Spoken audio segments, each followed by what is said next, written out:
Before Sauron, before the One Ring, before Middle-earth was even scarred by war, there was a darkness far older and far more terrifying. She was not made by Morgoth, nor was she even tamed by any power of Arda. Her name was Ungoliant, the weaver of darkness, the devourer of light, the first and greatest of the spiders. This is her story, the shadow from before the dawn. In the beginning there was only the music, the greatest song of Eru Iluvatar that gave birth to the world. Among the Einar, the greatest of these divine spirits, some turned their thought towards creation, and others towards destruction. Melkor, the mightiest of all, sowed discord in the song, yet even he was not the first shadow.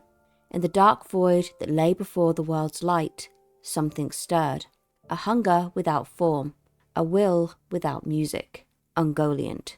Tolkien never tells us where Ungoliant came from. The wise amongst the elves whispered that she was once a Maya, a lesser spirit of the same order of Gandalf or Sauron. But unlike them, she turned from all creation, fleeing the light, despising its beauty. In the deepest south of the world, she made her dwelling, in the black abyss called Avathar, between the mountains and the sea.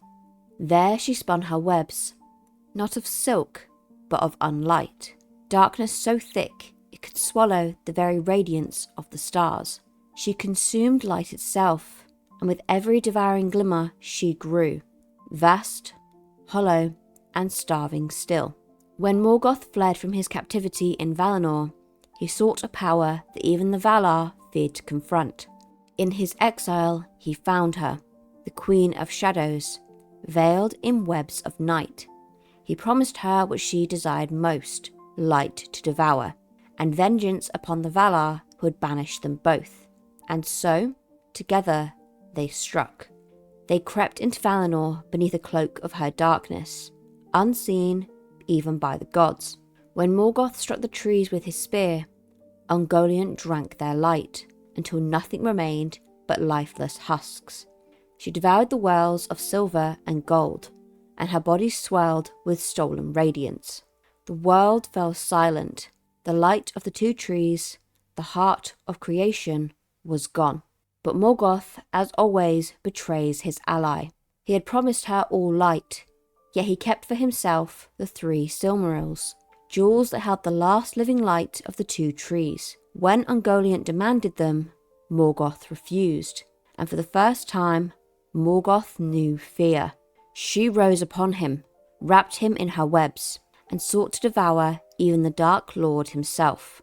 Morgoth's screams shook the mountains, until his Balrogs came and drove her away with their whips of flame. Ungoliant fled into the wastes of Middle-earth, never to serve another power again. Alone and ravenous, Ungoliant crept eastward. In the mountains that would later be called Ered Gorgoroth, the Mountains of Terror, she made her last dwelling. There she birthed countless offspring, great spiders and lesser shadows. From her lineage came Shelob, the last child of the ancient dark. But even Ungoliant's hunger had no end.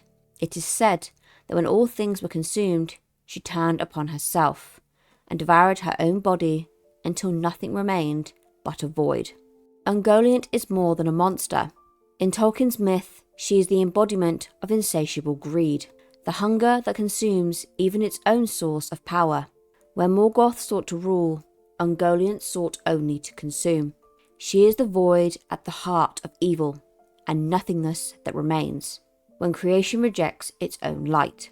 And yet, her shadow never truly left Arda, for in every age, from Shelob to the darkness of Mordor, her web still lingers, unseen, waiting, hungering for the light that once was. In the end, even the light that Ungoliant devoured was never truly lost, for though she sought to unmake creation itself, the stars still shine, and their light endures beyond every shadow. Darkness is powerful, but it cannot feed forever. If you enjoyed this video, be sure to let me know in the comments down below what type of content you'd like me to do in the future. Down in the description, you'll find another link to my other channel, where if you enjoy Warhammer lore, so if you're here normally for my Friday videos, you'll enjoy it over there, where me and my husband build, paint, and we'll soon be battling our Warhammer armies against each other.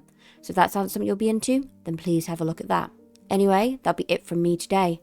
Have a wonderful day or night, wherever you are in the world. And as always, bye for now, guys.